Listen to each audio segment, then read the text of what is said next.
Ladies and gentlemen, today we are going to be exploring squatters' rights within the state of California. So, without further ado, let's go ahead and discuss all the details. The first thing we want to know is, let's define what a squatter actually is. So, a squatter is someone who occupies an abandoned or unoccupied building or land without lawful permission from the owner of that land or building.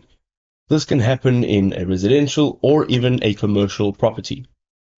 The next thing we want to know is, what rights do squatters have? Well, squatters may have certain rights, especially if they meet specific criteria for adverse possession. Here are some of the key points that you should probably know. Continuous occupation. They must occupy the property continuously for a minimum of 10 years. Open and notorious use. Their use of the property must be visible and obvious. Exclusive possession.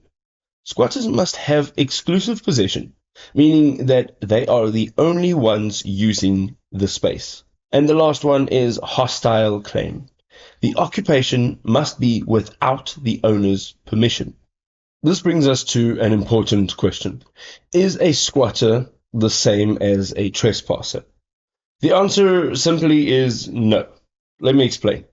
A trespasser enters a property without permission and does not intend to claim ownership, while a squatter may eventually seek to claim legal ownership through adverse possession.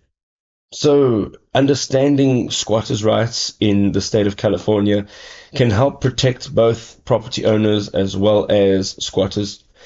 If you found this information helpful, you can go ahead and drop us a like to show your support for the channel, and we'll see you next time.